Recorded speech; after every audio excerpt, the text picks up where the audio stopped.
En terre mitterrandienne, la Bourgogne n'aura pas été pour Jacques Chirac un chemin pavé de roses et d'épines.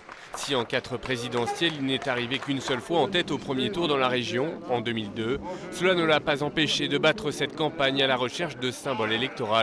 Comme ici en mars 93 à Nevers en pleine législative, il savoure de voir son parti faire chanceler Mitterrand et Bérégovoy dans leur fief.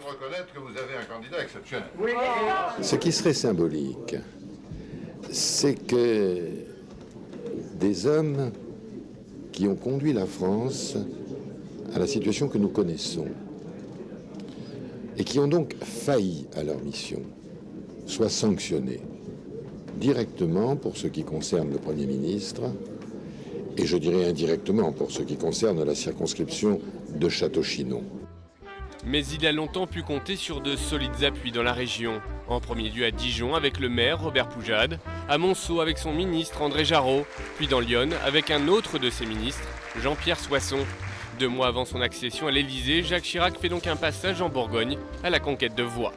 Jacques Chirac ne change pas sa méthode. 3 heures ici pour parler des aides aux chômeurs, 1 heure là, au cœur de la Bourgogne avec les viticulteurs.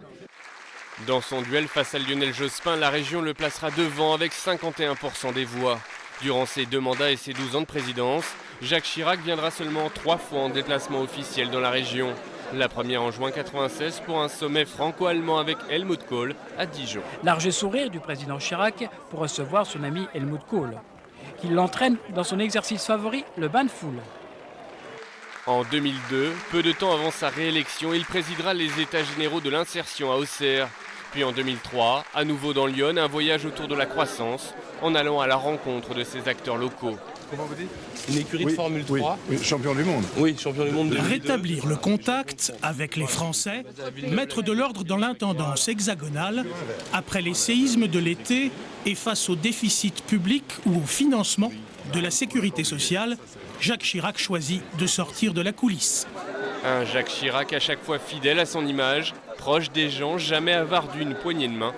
Ce 16 septembre 2003 restera comme sa dernière venue officielle en Bourgogne.